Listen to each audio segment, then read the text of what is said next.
सत्यनारायण भगवान की कथा प्रथम अध्याय। व्यास जी बोले, एक समय नैमिषारण्य तीर्थ में शौनकादि 88,000 ऋषियों ने सूत जी से पूछा, हे महामुने, इस कलयुग में वेद विद्या रहित मनुष्यों का उद्धार किस प्रकार होगा? किस व्रत और तप के करने से उनके कष्ट दूर होंगे तथा मनोवांछित फल की प्राप्ति होगी? उसे सुनने की हम सबको इच्छा है। सर्वशास्त्र ज्ञाता श्री सूत जी बोले, हे ऋषियों, आपने सभी प्राणियों के हित की बात पूछी है। अब उस श्रेष्ठ व्रत को, जिसे नारद जी ने के पूछने पर विष्णु भगवान ने नारद मुनि से कहा था, आपसे कहता हूँ, ध्यान से सुनिए।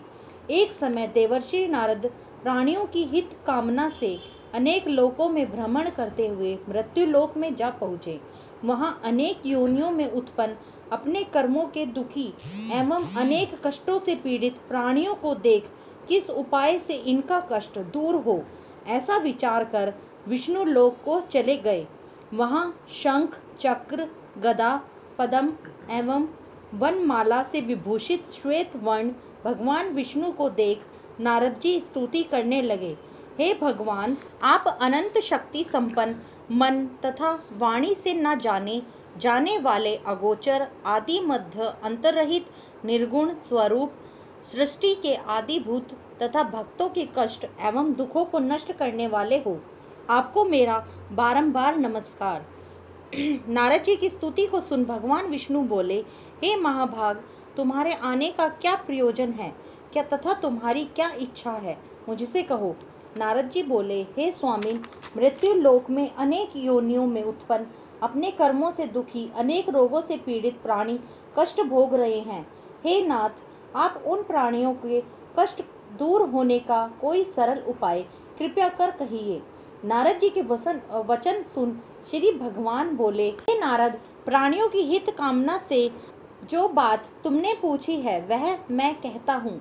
स्वर्ग लोक और मृत्यु लोक में दुर्लभ सत्यनारायण का एक व्रत है, जिसके करने से प्राणी मोह से छूट सुख भोग मोक्ष को प्राप्त होता है।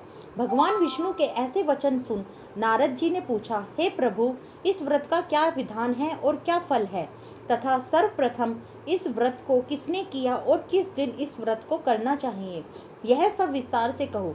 श्री भगवान बोले, दुख और शोकादि को दूर करने वाले, धन धान्य को बढ़ाने वाले, सुख सौभाग्य और संतान को देने वाले और सर्वत्र विजय देने वाले भगवान सत्यनारायण के इस व्रत को प्राणी जिस किसी दिन श्रद्धा और भक्ति के संकल्प कर सायकाल परिवार सहित धन परायण हो भगवान सत्यनारायण की पूजा करे तथा भक्ति पूर्वक केले के फल, गेहूं या चावल का आटा, घी, शक्कर अथवा चीनी आदि मिलाकर 1.25 सेर अथवा 1.25 पाव प्रसाद तथा गंगाजल, दूध, दही, शहद अथवा शक्कर मिलाकर तुलसी डाल चरणामृत का भोग लगावे। बंधु बांधवों, इष्ट मित्रों सहित कथा सुन ब्राह्मणों को भोजन करा, दक्षिणा दे, भक्ति पूर्वक प्रसाद ग्रहण कर भोजन करे और रात्रि जागरण करे।